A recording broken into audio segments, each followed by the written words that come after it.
देश की जीडीपी में रियल एस्टेट की भागीदारी 7% है। कोरोना के चलते ये सेक्टर बुरी तरह प्रभावित हुआ।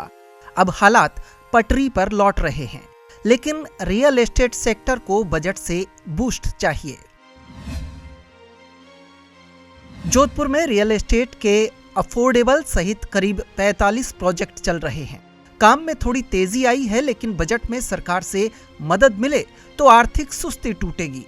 जोधपुर के बिल्डर्स को बजट से क्या उम्मीदें हैं, उन्हीं की जुबानी सुनिए।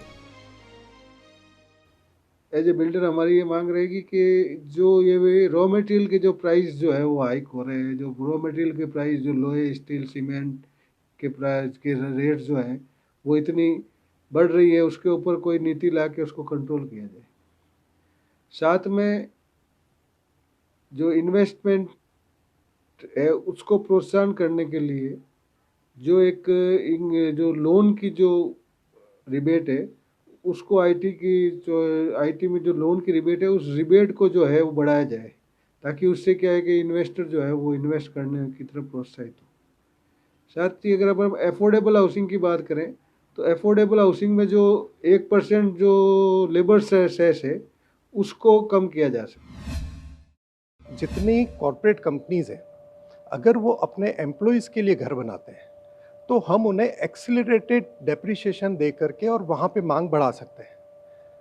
दूसरा बहुत बड़ा पॉइंट ये है कि बहुत से लोग बाग हैं जो रेंटल हाउसिंग लेना चाहते हैं।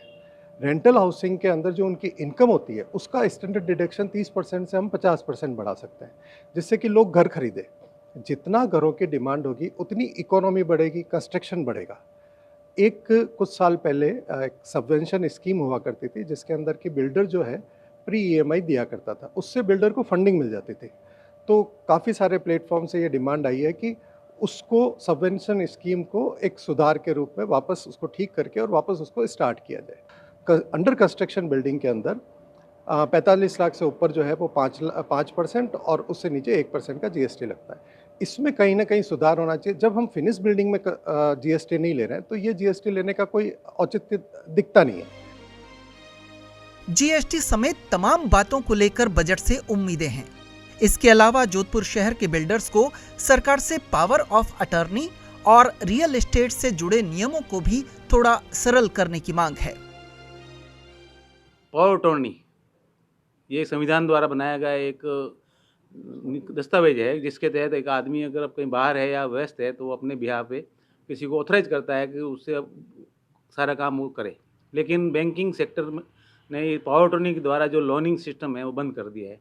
कुछ बैंकें हैं जो कर रही है तो उनका बिजनेस भी अच्छा हो रहा है, तो वो उनकी वजह से पावर अटॉर्नी की वजह से लोग बाहर रह रहे लोग अपनी प्रॉपर्टी बेच नहीं पा रहे हैं, या कुछ खरीदना चाहते हैं उनके नाम से पावर अटॉर्नी के जरिए तो खरीद नहीं पा रहे हैं। जो भी उसमें एक नियम है इनके वो बहुत टफ है अभी, उसकी वजह से मार्केट डाउन है। हर आदमी देखता है हम क्यों जाएं उसमें, मतलब उसको एक समझता है बर्डन। प्रॉपर्टी में इजी हो, सरलीकरण हो और प्लस इंफ्रास्ट्रक्चर है जो भी है उसमें सुधार हो।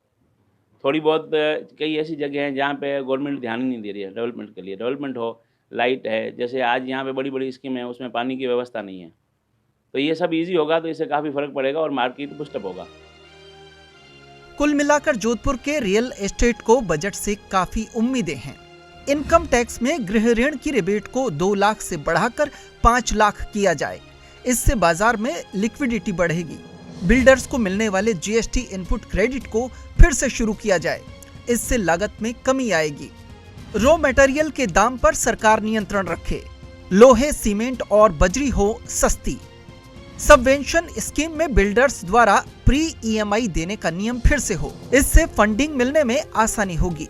सरकारी बैंक लोन देने की प्रक्रिया को सरल करें। कुल मिलाकर अगर सरकार इन मांगों पर ध्यान दे तो रियल एस्टेट सेक्टर की ग्रोथ वी शेप में हो सकती है। ईटीवी भारत के लिए जोधपुर से मनोज वर्मा की रिपोर्ट।